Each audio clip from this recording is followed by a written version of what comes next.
మీ business ఏదైనా మీ ఊర్లో promotion చేయాలంటే అది సుమన్ టీవీతోనే సాధ్యం. ఇప్పుడే సంప్రదించండి.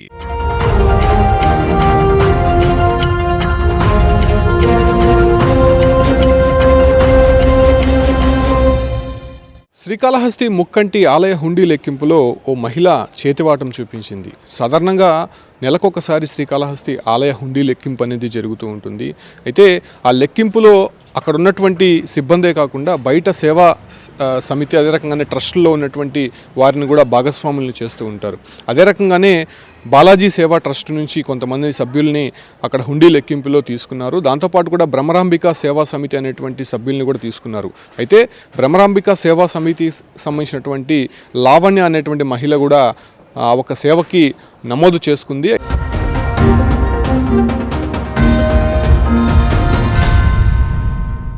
అయితే తిరుపతికి చెందినటువంటి ఈమె దాదాపు ఇప్పటివరకు 15 సార్లు హుండీ లెక్కింపులో పాల్గొన్నట్టయితే తెలుస్తుంది. అయితే హుండీ లెక్కింపు జరుగుతుండగా మధ్యాహ్నం విరామ సమయంలో అందరూ కూడా బయటకు వచ్చేటువంటి సమయంలో ఈ లావణ్య అనేటువంటి మహిళ లోదుస్తుల్లో 98,500 రూపాయలు నగదును దాచుకొని బయటికి వస్తుండడాన్ని అక్కడ ఉన్నటువంటి భద్రతా సిబ్బంది కన్నయ్య గుర్తించారు.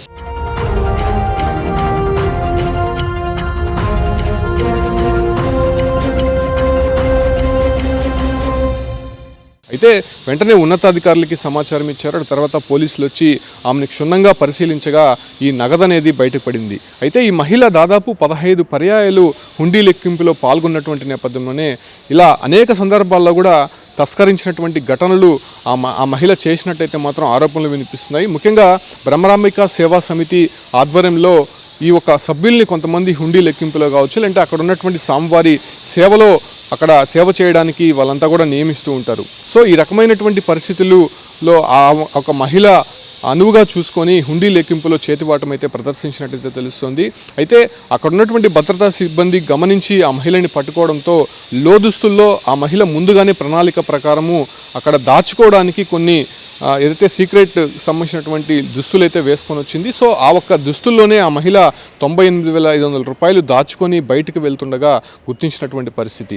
అయితే మనం తరచూ చూస్తూనే ఉంటాం, శ్రీవారి ఆలయంలో కావచ్చు, అంటే ఇలాంటి ప్రధాన ఆలయాల్లో హుండీ లెక్కింపు అనేది జరుగుతూ ఉంటుంది. అది పెద్ద మొత్తంలో ఇక్కడ మన భారతదేశానికి సంబంధించినటువంటి నగదే కాకుండా విదేశీ కరెన్సీ కావచ్చు, లేదంటే డైమండ్స్, విలువైనటువంటి ఆభరణాలు కూడా అక్కడ హుండీలో వేస్తూ ఉంటారు. భక్తులు సమర్పించేటువంటి కానుకలే టార్గెట్గా వీళ్ళందరూ కూడా ఇలా చేతివాటం ప్రదర్శిస్తూ ఉంటారు. అయితే లావణ్య 15 పర్యాయాలు హుండీ లెక్కింపులో పాల్గొనింది కాబట్టి ఈ మహిళ ఒకటే అక్కడ ఇలా చేస్తోందా, లేకపోతే ఈ మహిళ వెనకాల మరెవరైనా ఇలా కూడా చేయిస్తున్నారా అనే దానిపైన కూడా ప్రస్తుతం ఇన్వెస్టిగేషన్ అయితే కంటిన్యూ అవుతోంది. అయితే ముక్కంటి ఆలయంలో జలకంఠ మండపం వద్ద నిన్న జరిగినటువంటి హుండీ ఆదాయ లెక్కింపులో ఇలా బయటపడడాన్ని ఒకంత అక్కడ ఉన్నటువంటి అధికారులంతా కూడా షాక్ తిన్నారు. అక్కడ సీసీ కెమెరాలు ఉంటాయి, క్షుణ్ణంగా పరిశీలిస్తూ ఉంటారు.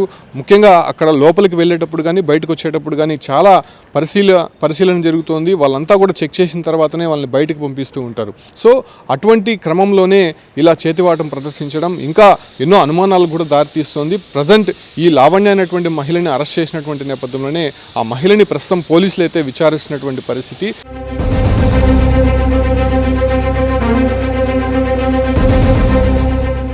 అయితే ఈ సందర్భంలోనే ఆమె ఇలా ఓన్లీ నగదు మాత్రమే తస్కరిస్తోందా, లేకపోతే అక్కడ ఉన్నటువంటి బంగారు నగలు కావచ్చు, లేదంటే మరేదైనా కూడా తస్కరించిందా అనే దానిపైన కూడా ప్రస్తుతం అక్కడ ఇన్వెస్టిగేషన్ అయితే కంటిన్యూ అవుతుంది. మనం గతంలో కూడా చూసాం, అక్కడ ఉన్నటువంటి ఆలయ ఉద్యోగి 75,000 రూపాయలు నగదుతో పాటు ఒక బంగారు హారాన్ని కూడా దోచుకెళ్తున్నటువంటి దృశ్యాలు మనం గతంలో చూసాం. సో అతన్ని కూడా పట్టుకొని బయటపడినటువంటి నిజాలు మనం కొంత ఆశ్చర్యపడే విధంగా ఉందని చెప్పుకోవచ్చు.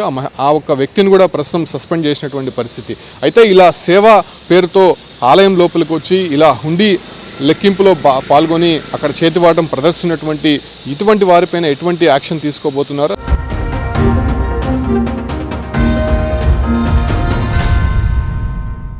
అయితే ఈ మహిళ ఒకటే ఉందా, లేకపోతే ఈ మహిళ వెనుక ఇలాంటి పనులు చేయించడానికి ఆలయ సిబ్బంది ఎవరైనా వాళ్ళు పాల్గొన్నారనే దానిపైన కూడా పోలీసులు ఇన్వెస్టిగేషన్లో తేలాల్సింది. ప్రస్తుతం ఈ మహిళని అయితే మాత్రం అరెస్ట్ చేసి స్టేషన్కి అయితే తరలించినటువంటి పరిస్థితి కనిపిస్తుంది.